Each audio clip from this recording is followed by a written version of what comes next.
घोटाळे पाटील BKP मराठीमध्ये आपलं सर्वांचं स्वागत। आज नवीन दिवस, नवीन विषय, नवीन दिवसाची नवीन अशी चर्चा। आज चर्चा घेऊन आलोय म्हणजे बघा, पुन्हा अजित पवार यांचं अपहरण झालंय असं आता चर्चा महाराष्ट्रभर सुरू झालेली आहे। त्यातच विमान अपघात जो झाला 28 तारखेला, जो बारामतीमध्ये विमान अपघात घडला, त्या विमानामध्ये BBCIचं एक पत्र आहे माझ्याकडे, तुम्हाला दाखवतो। 6 व्यक्तीचं दाखवतो। BBCI असं म्हणतंय की त्या विमानामध्ये 6 व्यक्ती होत्या। तसंच BBCIनं जे विमान सांगितलेलं आहे कुठलं होतं, तर ते विमानाचं सुद्धा माझ्याकडे आलेला आहे फोटो, विमानाचा सुद्धा आहे। म्हणजे ते निळ्या कलरचा पट्टा त्या विमानाला होता। आता विमान ज्यावेळेस पडलं तेव्हा लाल कलरचा, म्हणजे हा संभ्रम आहे सगळीकडे, म्हणजे फार मोठा असा संभ्रम झालेला आहे। म्हणजे संपूर्ण देशाला गोंधळात टाकणारा हा संभ्रम आहे। अजित पवारांच्या हातात जे घड्याळ होतं ते अजितदादांचं घड्याळ नाही असं बऱ्याच जणांनी सांगितलेलं आहे। आणि अजितदादा घड्याळ वापरत होते आपल्या सगळ्यांना माहिती आहे। पुन्हा अजितदादांची चेन तिथं सापडली हे सुद्धा बऱ्याच जणांनी मान्य केलं, परंतु चेन सुद्धा तशा पद्धतीची चेन बनवता येते। तसंच अजितदादांच्या अंगावरची जळाल्यानंतर जी कापडं होती त्या कापडांचा सुद्धा ताळमेळ जुळत नाही। आता त्या कापडांवरनं ही अजितदादांची बॉडी असं सांगितलं गेलं, परंतु अजून DNA चेक केला गेला नाही त्या बॉडीचा। पण जे पांढरे म्हणून अधिकारी होते त्यांनी सांगितलेलं आहे की कुठलीही चौकशी सरकार धार्जिन नसते, त्याच्यामुळे सरकारला सत्य बाहेर आणायचंय का नाही हे सुद्धा त्यामध्ये आता महत्वाचं झालेलं आहे। तर याच विषयाची आज चर्चा घेऊन आलोय। तर चला, सर्वप्रथम आपण जर चॅनल सबस्क्राईब केला नसेल तर चॅनल सबस्क्राईब करावा ही सर्वांना विनंती, आणि चला चर्चेला सुरुवात करूया। महाराष्ट्र राज्याचे उपमुख्यमंत्री अजित पवार यांचं 28 तारखेला विमान अपघातामध्ये निधन झालं। तर 27 तारखेला नेमकं अजित पवारांचा जो प्रोग्राम होता तो प्रोग्राम सुद्धा काहीसा चेंज करण्यात आला होता। म्हणजे अजित पवार यांच्या निधनाच्या अनेक शंका कुशंका आहेत। त्यातच BBCIनं जो फोटो जारी केलेला आहे की विमानाचा, आणि अजित दादा ज्या विमानामध्ये बसून गेले होते मित्रांनो, ते हे विमान आहे, असं विमान आहे, हे निळ्या कलरचं विमान आहे। आता ह्यामध्ये असं सांगण्यात येतंय की बाबा अजितदादा 9 तारखेच्या दरम्यान पुन्हा येतील वगैरे अशा चर्चा सुरू झालेल्या आहे। परंतु जर अजितदादांचं अपहरणच झालं असेल तर अजितदादा कसे परत येतील, त्याचा एक फोटो सुद्धा माझ्याकडे आलेला आहे। विमानात बसतानाचे फोटो आहेत। आता अपहरण झालं समजा, कुठं ओलीस ठेवला असेल किंवा काय असेल, आता हे सगळं इतर गोष्टींवर नाही। त्याहून दुसरी एक गोष्ट मी तुम्हाला आज सांगतो की बघा, अशी एक क्लिप व्हायरल झालेली, अजितदादांचे जे पुतणे आहेत त्यांनी असं सांगितलेलं आहे की अजितदादानं मला 9:43 फोन केला आणि 46 मिनिटाला ते विमान पडलं।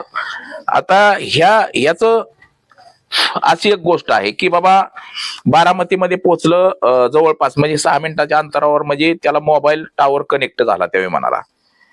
मग माझ्या मते किंवा इतर जाणकारांच्या मते सुद्धा हीच एक गोष्ट आहे की बाबा जर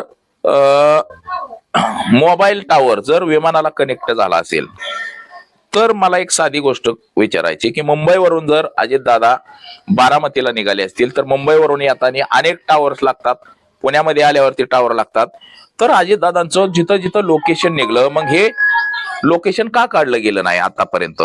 CID हा तपास ताब्यामध्ये घेतलेला आहे। CID तपास करतोय, विमान कंपनी तपास करतोय, तर दुसऱ्या संस्था सुद्धा तपास करतोय। मग ह्यातले एकही गोष्ट आतापर्यंत बाहेर का आली नाही? म्हणजे मोबाईल फोन हा जमिनीवरच्या टावर ला कनेक्ट होतो, फोन लागतोय, बरोबर आहे। आपल्या जमिनीवर जे टावर आहेत ते अजितदादा जर विमानातून बोलत होते तर मुंबई ते बारामतीत येताना अर्ध्या तासात कितीतरी टावर लागतात। मी जे मागाशी आपल्याला म्हणलं कितीतरी टावर लागतात, मग अजितदादाचं लोकेशन मोबाईलचं हे का बाहेर आलं नाही अजून?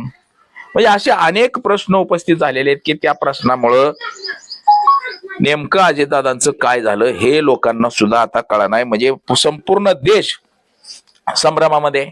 आता अजितदादांचाच मृत्यूदय हे कशावरून ओळख पटवली की अजितदादांच्या हातामध्ये जे घड्याळ होतं त्या घड्याळाच्या आधारे ही ओळख पटवली गेली. आता अजितदादांच्या हातामध्ये जे घड्याळ होतं खरंच तसलं घड्याळ दुसरं पण कोणी वापरू शकतो.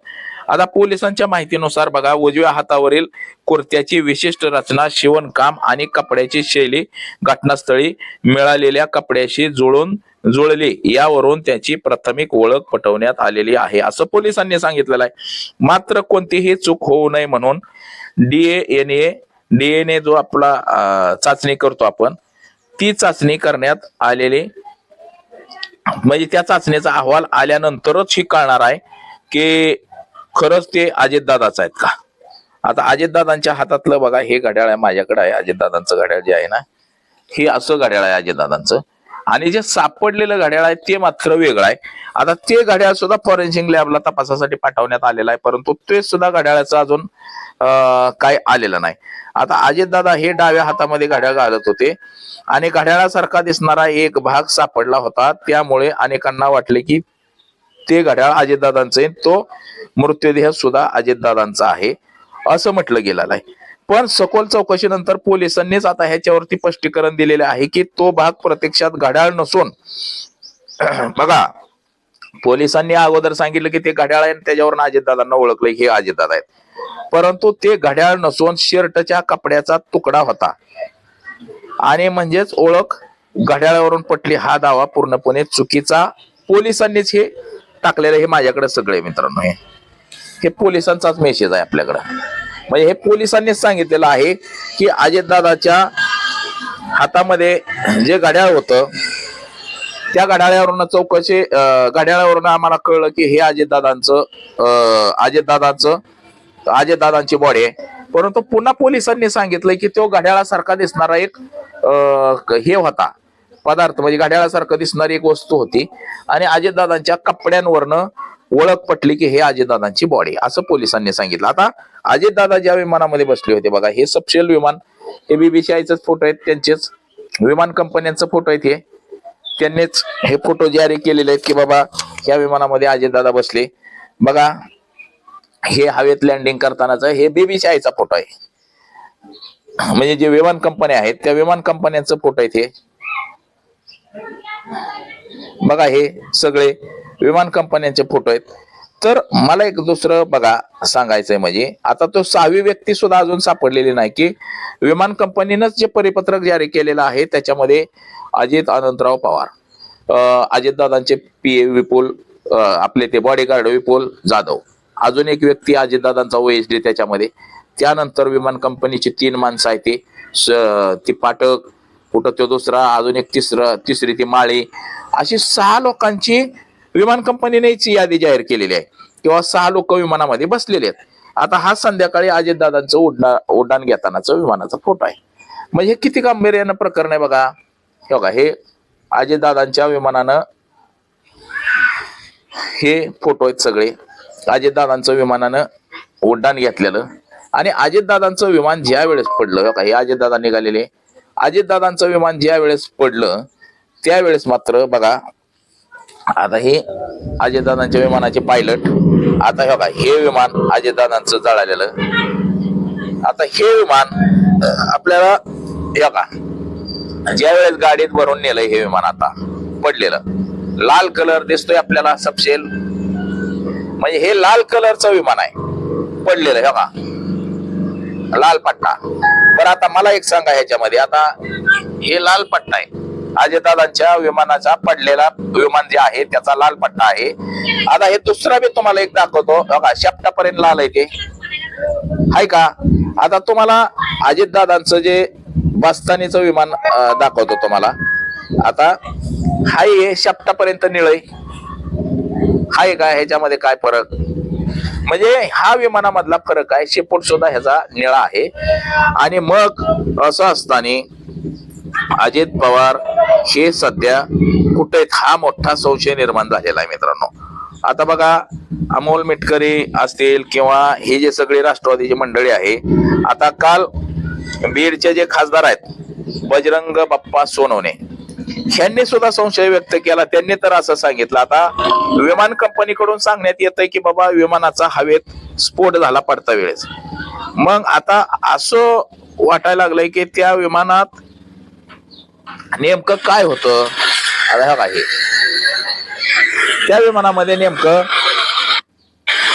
काय होतं, स्फोट होण्यासारखं काय त्या विमानामध्ये वस्तू ठेवल्या होत्या का, म्हणजे हा आता संशोधनाचा विषय झालेला आहे मित्रांनो. आता हे अजितदादा सकाळी विमानामध्ये बसून चालले होते.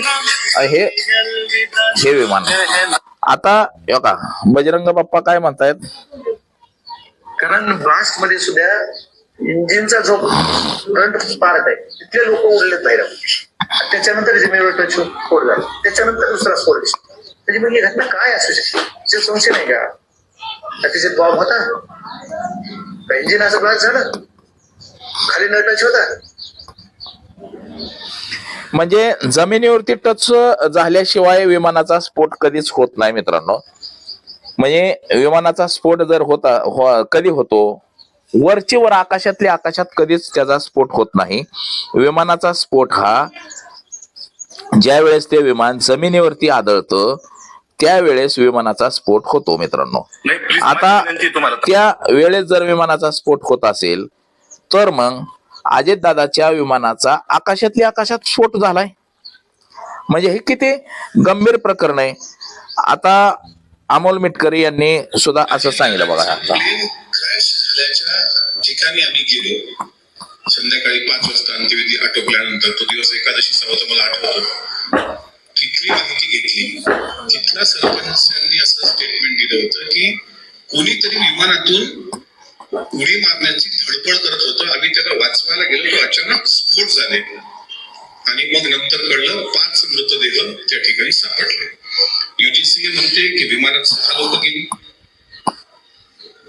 सापडतात प्रत्यक्षात 5. भोवती जी कागदपत्र आहेत ती कुठे जळलेली नसतात. अजितदादांचं प्लेन क्रॅश झाल्याच्या बघा आता हे किती गंभीर आहे मित्रांनो. हेच मी तुम्हाला वारंवार सांगतोय की अजितदादांचं विमान ज्या वेळेस पडलं त्याच्यामध्ये विमान कंपनीनं 6 माणसं सांगितली होती अजित पवारांसहित आणि मृत्यूदेह 5च लोकांचे सापडलेले आहेत. म्हणजे काही का असाना ते विमान पडलंय हे तर तितकं खरं आहे. मग विमानात नेमक्या व्यक्ती कोण होत्या हे बघा. विमान पडलेली जागा आहे, हे जिथं विमान पडलं हे या ठिकाणी हे विमान पडलेलं आहे मित्रांनो.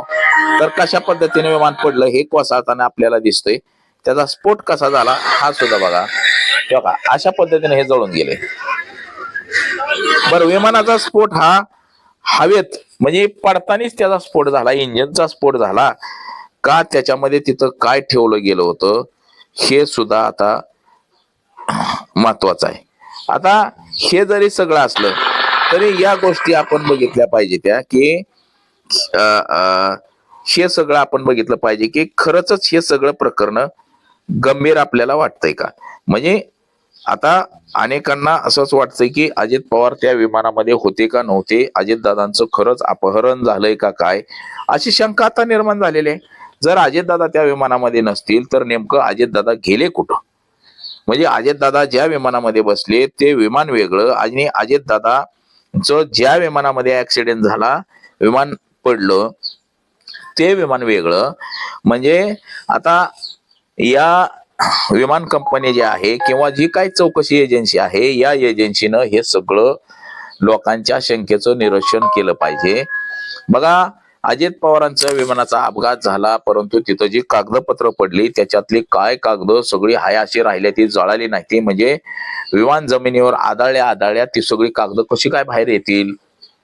बरं, विमान हे मुंडक्याकडनं पडलंय खाली तोंडाकडनं, मग तिथंच काय स्फोट झाला का, त्या विमानातच वरच स्फोट झाला का काय. म्हणजे हे भयानक आहे आणि हे गंभीर प्रकरण आहे. तर ह्याच्यामध्ये एकंदरीत असं दिसून येतंय की बाबा नेमकं अजित पवार कुठं आहे. खरंच अजितदादाचं अपहरण झालंय का, कुणी अजितदादाला बांधून ठेवलंय का. म्हणजे हा सुद्धा आता संशय बळवायला लागलेला आहे. जसं की बाबा बीडचं खासदार बजरंग बाप्पा सोनवणे असतील किंवा अमोल मिटकरी, जयंत पाटील, ही जी राष्ट्रवादीची सगळीच मंडळी आहे, संग्राम जगतापा असतील, ही सगळी मंडळी जी आहे या सगळ्या मंडळींनी आता संशय घ्यायला सुरुवात केलेली आहे की बाबा खरंच अजितदादांचं दुसरंच काय झालंय का, म्हणजे विमान अपघाताच्या नावाखाली अजितदादांना कुठं कैद करून ठेवलंय का, आणि ते ठेवलं हे असू शकतं कारण की अजित पवार यांनी भारतीय जनता पक्षाच्या विरोधात सडेतोड भूमिका घ्यायला सुरुवात केली होती. बघा, अजितदादांनी सांगितलं होतं की 100 कोटीची फाईल माझ्याकडे आहे, त्याचबरोबर 300 कोटीचा घोटाळा भाजप कसं करत होतं मी कसा बाहेर काढला, पिंपरी चिंचवड महापालिकेमध्ये कुत्र्याच्या नसबंदीमध्ये किती पैसे खाल्ले, 8,000 कोटींचं ठेवी होत्या त्या कशा भाजपनं मोडल्या सगळ्या, ह्या सगळ्यांवरती अजित पवारांनी सडेतोड असं भाष्य करायला सुरुवात केली होती. आणि त्याचबरोबर अजितदादांनी भाजपला शिंगावरती घेतलं होतं, हे मात्र तितकंच कराय. आणि भारतीय जनता पक्षाला एखादा माणूस डोईजड झाला की त्याचं कशा पद्धतीनं कार्यक्रम लागतो हे आपण सगळ्यांनी बघितलेलं आहे. काल अमोल मिटकरी यांनी असंही म्हटलेलं आहे की बाबा गोपीनाथ मुंडे यांचा मृत्यू झाला, या मृत्यूची सीबीआय चौकशी लावली होती, ह्याचं पुढं काय झालं, त्या चौकशा सुद्धा पुढे आलेल्या नाही. त्या पंकजा मुंडे यांना मंत्रिमंडळामध्ये घेतलं, पंकजा मुंडेंची बहीण प्रीतजा मुंडे यांना खासदार केलं की ते सगळं दबून गेलं. त्यानंतर कोणी त्याची साधी चौकशी सुद्धा केली नाही की गोपीनाथ मुंडेंचा ऍक्सिडेंट कसा झाला. एखादी गाडी येऊन धडकते, ती गाडी पळून जाते, पोलिसांना सापडत नाही आणि एकट्या गोपीनाथ मुंडेंचा त्याच्यामध्ये मृत्यू होतोय. त्यानंतर त्यांच्या ड्रायव्हरचा संशयास्पद मृत्यू होतोय. पीए जो नायर होता तो गायब होतोय. आज कोणीही परत सापडलेलं नाही, त्याच्यावरती काही चर्चा झालेली नाही. त्याचबरोबर विनायक मेटे यांचं सुद्धा निधन झालं. विनायक मेटेंचं सुद्धा अशाच प्रकारे त्याची चौकशी नाही, काय नाही, ते तर एकदम बोगद्यामध्ये ऍक्सिडेंट झाला सांगितलं गेलं आणि ऍक्सिडेंट त्याची चौकशी लावली, परंतु पुढं काय झालं ते अद्याप त्याचं पुढं आलेलं नाही. म्हणजे ज्या ज्या लोकांचा विमान अपघात, म्हणजे संजय गांधीचा विमान अपघात झाला, त्याचबरोबर बघा गुजरातचे माजी मुख्यमंत्री त्यांचा सुद्धा विमानामध्ये अपघात झाला, मृत्यू झाला. त्याचबरोबर आता अजितदादांचा सुद्धा विमान अपघात, आता सुद्धा सगळ्या चौकशा लावलेल्या आहेत. अपघात झाला की तिसऱ्या दिवशी सुनीतराव वहिनींनी उपमुख्यमंत्री पदाची शपथ घेतली.